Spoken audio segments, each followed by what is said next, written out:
Palit na ako sa second floor. Yung steps ay nilagay na rin ngayon. Ngayon lang nilagay ito. Medyo madilim na. Ay, madilim na pala rito.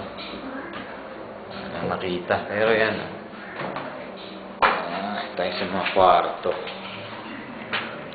Yan. Yung parquet. Ito na makikita. Ito na medyo maliwanag. Itong master's bedroom. Yan. Nakompleto na pala ngayon.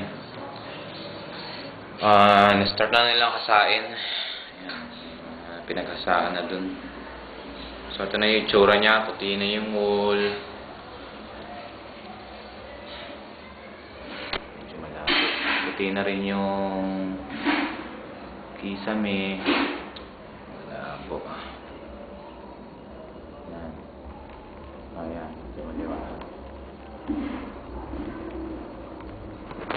So yung loob ng closet.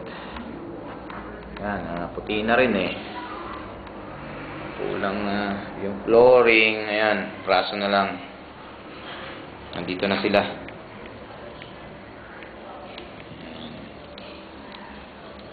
So, kulang na lang dito yung tiles nung CR.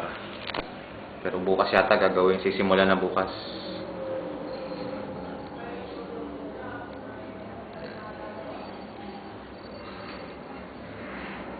So, labas tayo doon sa kabila.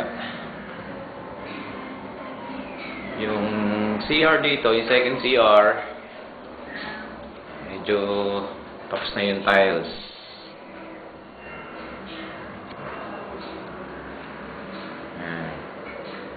White and blue. So, yung mga lavatory, toilet bowl na lang ang wala dyan.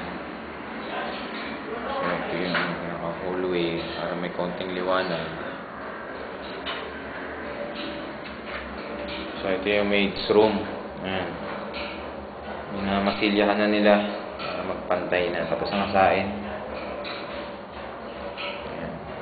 Lang yung wall, pero kulay puti na yung wall nito tsaka kisame.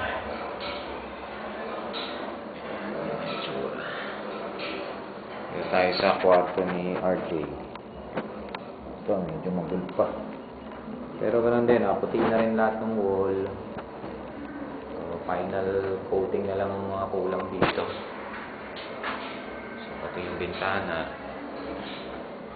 Bintana rin ang puti. Tapos sinistart gawin dito yung cabinet. Ito lang yung medyo advanced dito. Ayan.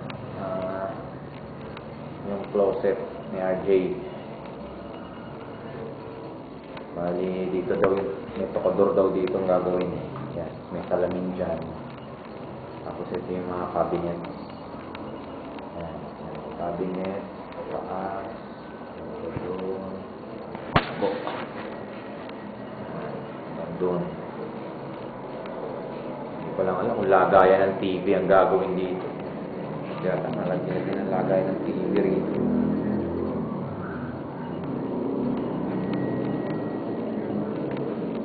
May nakaisang dedicated na tao. Ito lang ginagawa niya araw-araw. So in 1 week's time, tapos yan na siguro lahat ng mga cabinet dito.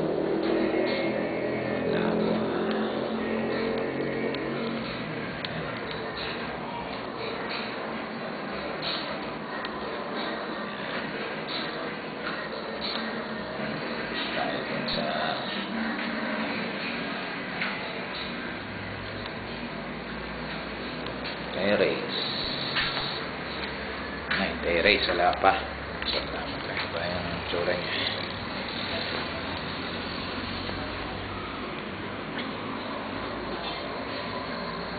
May bahay puno pa rin dito. Sila tutulog.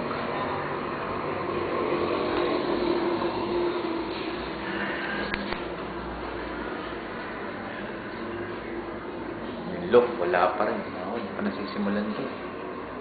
Palagay yata si Eden nakapiraso block din. Tagal lang magagawa. Baka nakatira na kami dito sa gagawin to.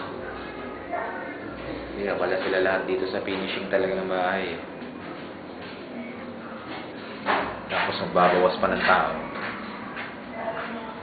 Babagal pa to. Tanggal lang kami ng kapirasong bintana dyan. Ang dilim eh. Mali ganito yung tsura ng namin eh. Andun yung toilet bowl.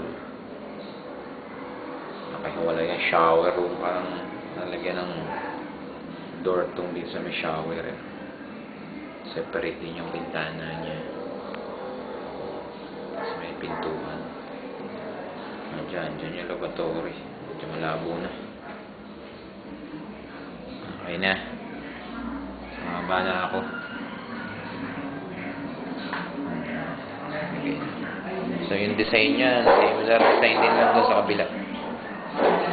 Pareho rin na.